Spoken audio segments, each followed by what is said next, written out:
All right. Demoing a bathroom can be so much fun. Yeah. What I'm doing today is removing wallpaper, and it's a new thing for me. I've never removed wallpaper before, and so I thought it'd be fun to do a little video and maybe even make a tutorial, teach someone out there that wallpaper can be removed easily. So this wallpaper, I was born in the 80s and not used to having wallpaper in my life, in my house, in newer homes. This is an older home. My friend Carrie and Trent are remodeling their bathroom. And we got to get rid of this wallpaper out of here. In order to do it, I've already attempted a few days ago, and it was tough. It was a tough go. It doesn't look great. This took a long time to do. A lot of scraping. And so what I did, because this wallpaper, this specific wallpaper was one, put in by a professional, I'm told, and then two, is water repellent because it is in a bathroom. You have to perforate the wallpaper, and I got this special tool from Amazon. It's less than $10. It's about $10. I went to Home Depot, and then I called a couple of hardware stores around town, and they said they were sold out or not in stock, or that you just had to order it online. So I got mine. It came yesterday. Got it now. Let's do this job. The way it looks inside is that it's got these little, little mini razor blades and this thing swivels, as you can see. What you do is you grip it, put it on the wall, and then gently rotate it. And what that does is it will perforate the wallpaper, and then when I go in and spray my water vinegar solution, it's going to help get into the adhesive behind it, break it up, and then make it easy to remove. The way I'm going to be removing it is perforating. I'm then going to spray it with my vinegar water solution. It's about 2/3 water, 1/3 vinegar. I've got a hot water kettle. It's almost done. It's done now. Time to get to work. All right, so here I'm perforating the vinyl wallpaper. You're going to want to perforate a lot more than you'd expect. Through vinyl, the stuff doesn't seep in that much, and you have to go real tight circles with this to make it happen.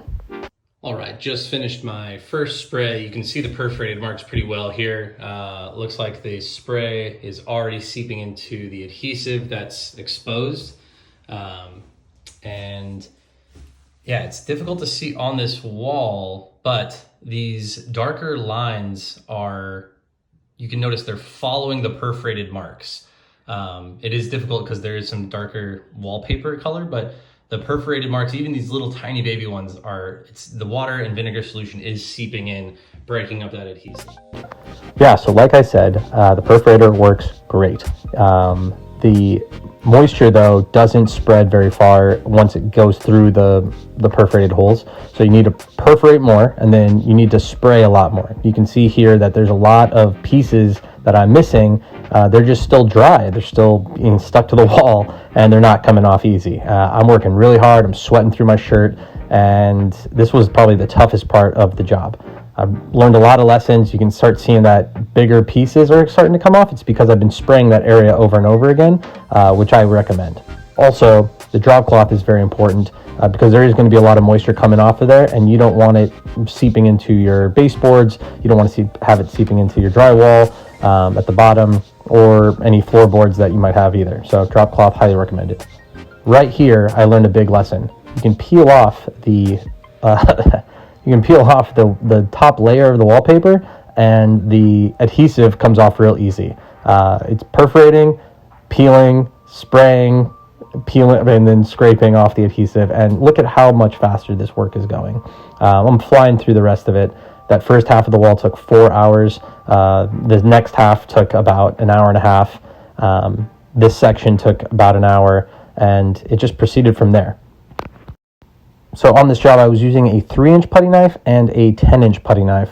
Now, the 10-inch putty knife was way too big. It was difficult to cover a whole 10-inch space. The 3-inch, though, was a little too small. I would have preferred maybe to have a 5-inch or 6-inch putty knife, cover more space, still be able to get into the corners. And I think that hybrid putty knife size would have been the best of both worlds. Now, on this final wall, I did my best work.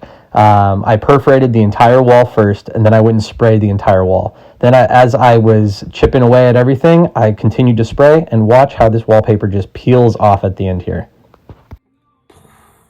All done. Wallpaper is out of here. Yeah, it took a lot longer than expected. 2 days. First day, it took about 4 hours to do half of the wall, the first wall, and then I got down a better technique and it went way faster. Remove the vinyl outer coating and then the adhesive comes off super nice. Also, perforate a lot more than you expect, and then keep spraying water. Get that adhesive soaking wet if you want. Make sure you have a drop cloth to collect the moisture, and then the scraping goes by way faster. First day, I perforated the vinyl outer coating and then sprayed a vinegar solution in there and then rubbed it in with my hand. The pads of my fingers are raw. Don't do that. Wear gloves or use a towel to rub it in or something. All that's left is to spray the wall that's here and then to use a terry cloth to wipe the rest of the adhesive that's sticking on there, and then the wall should be ready to be prepped, like puttied and then painted, primed and painted. So